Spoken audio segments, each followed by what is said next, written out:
বড় ছেলে হওয়া শুধু একটা পরিচয় নয়, এটা অনেক বড় দায়িত্ব। অনেকে ভাবে বড় হওয়া মানে বাড়তি সুযোগ, কিন্তু বাস্তবতা হলো দায়িত্বের ভার অনেক সময় কাঁধের উপর নীরবে চেপে বসে।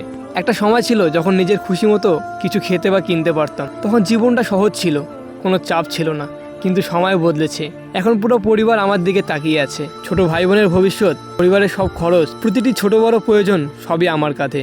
অনেক সময় ইচ্ছা থাকা সত্ত্বেও নিজের জন্য কিছু করতে পারি না। কখনো ভাবি যদি আগের মতো ফ্রি হতো জীবন, কিন্তু আবার মনে হয় এটা আমার দায়িত্ব, আমি বড় ছেলে, তাই পরিবারের জন্য আমাকে সব কিছু ম্যানেজ করতে হবে। চাপের মুহূর্তগুলো কখনো আমাকে ভেঙে দেয়, কিন্তু আবার নিজের কাছেই বলি, আমি যদি ভেঙে পড়ি তাহলে পরিবারটা কে সামলাবে? এ কথাই আমাকে শক্তি যোগায়। বড় ছেলে হওয়ার মানে ত্যাগ, ধৈর্য আর নিঃস্বার্থভাবে পরিবারের জন্য লড়াই করা। কখনো হয়তো নিজের স্বপ্নগুলোকে পেছনে রাখতে হয়, কিন্তু পরিবারের হাসিটাই আমার কাছে সবচেয়ে বড় প্রাপ্তি।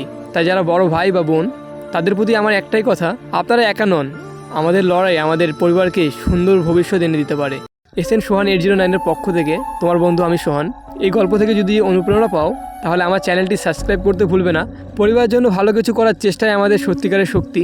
সবাই ভালো থাকুন, স্বপ্ন দেখুন আর লড়াই চালিয়ে যান।